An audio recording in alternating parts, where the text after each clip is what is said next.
Good morning BEd और BTC के साथियों। दोस्तों, कल एक बहुत बड़ी न्यूज़ आई और पूरे यूट्यूब चैनल्स में एक तरह से र्यूमर फैला रहा और उसके बारे में आज हम बात करने जा रहे हैं। दोस्तों, पहले मैं अपने बारे में बता दूं, मैं एडवोकेट दुर्गेश दुबे और हाई कोर्ट में प्रैक्टिस करता हूं। दोस्तों, मैं बता दूं कि हुआ क्या इसमें।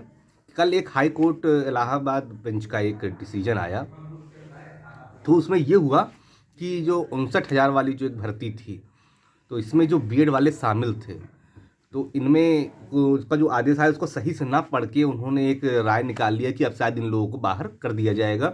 मैं बता दूं, उसमें लगभग 33,000 बीएड वाले थे, तो जिनका कल पूरा दिन एक तरह से र्यूमर का दिन रहा, जो अफवाहों का एक तरह से वो बना रहा पूरे दिन।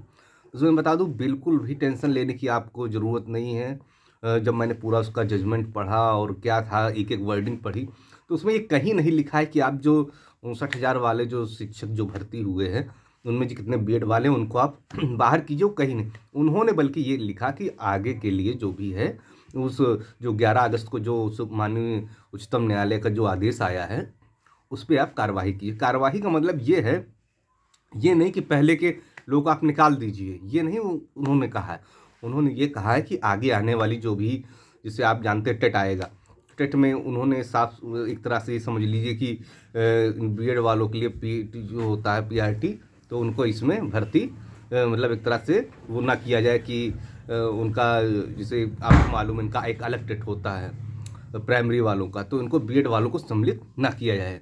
बात ये रही है। तो इसी तरह से उनको आगे की कार्रवाई करने के लिए कहा गया है। ये कहीं नहीं कहा गया है कि आप 59,000 के में जो बीएड पास हुए हैं उनको आप बाहर निकालिए।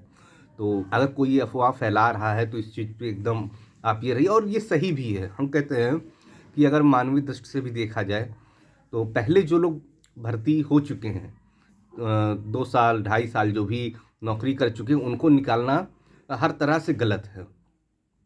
उसमें उनकी कोई गलती भी नहीं है। पर यह है, अब आगे आने वाले समय में जो माननीय उच्चतम न्यायालय का जो जजमेंट है उसको प्रेफर किया जाए और बीएड वालों को क्या बोलते हैं, उच्चतम के लिए, मतलब उच्च जो शिक्षा संस्थान और वो होते हैं, और पीआरटी से उनको, जैसे कि माननीय उच्चतम न्यायालय ने बाहर किया है, तो इसको एक वो दिखाया जाए। तो मतलब कुल मिला के बात यही, चाहे जो हो, मतलब एकदम साफ होना चाहिए। इसमें किसी तरह से विद्यार्थियों को असमंजस की स्थिति ना रहे, क्योंकि असमंजस की जब स्थिति रहती तो जितने विद्यार्थी हैं, चाहे बीएड वाले हों चाहे बीटीसी वाले हों, वो फंसे रहते हैं कि हम बीएड करें कि बीटीसी करें, कि मतलब किसी तरह से उन्हें क्लियर नहीं रहता है।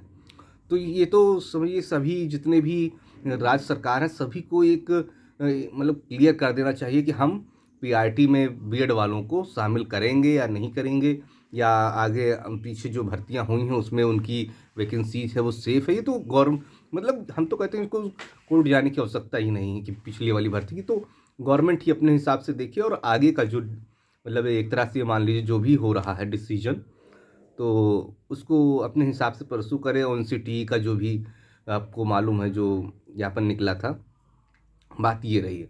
और जो भी है, जो भी लीगल टर्म्स से और भी हमें पता चलता रहेगा, वो मैं आपको, चाहे वो बीएड वाले हों चाहे बीटीसी वाले हों, उनको मैं आपको बताता रहूँगा।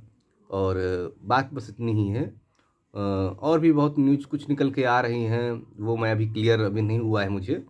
आज शाम तक जहाँ तक क्लियर हो जाएगा तो मैं वो भी आपको जल्द ही अपने इस चैनल के माध्यम से बता दूंगा। और ये खास कर ये मेरा चैनल जो है, बीएड और बीटीसी के जो विद्यार्थी हैं, जो इस असमंजस के उसमें फंसे हुए हैं, उनके लिए है।